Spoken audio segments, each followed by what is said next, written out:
Debunking 4 common mental health myths. World Mental Health Day was commemorated on October 10.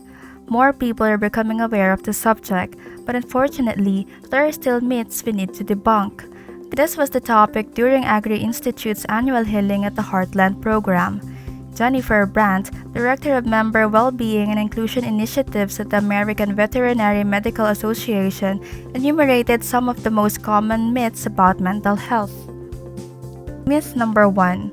Mental health illness are uncommon. This is further from the truth. Presently, 450 million individuals have mental health illnesses. According to the World Health Organization, or WHO, mental health disorders are one of the leading causes of ill health and disability in the world. One of the most common mental issues is depression, with 264 million people having this condition in 2017.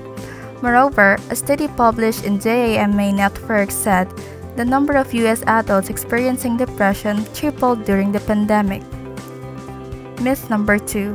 It is caused by personal weakness.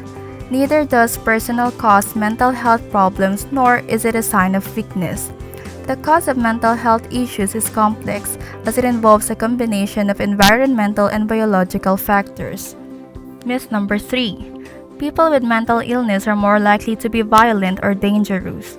There are some people with certain mental disorders who can become violent and unpredictable. However, they belong in the minority. In fact, having mental health conditions makes a person more likely to be a victim of violence. For example, most people who have the most serious conditions like schizophrenia are non-violent.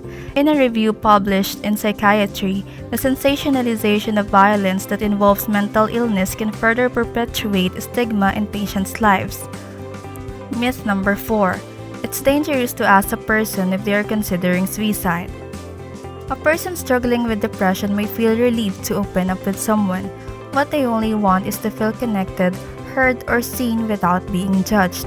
A sense of connection to community and family is one protective factor in suicide protection.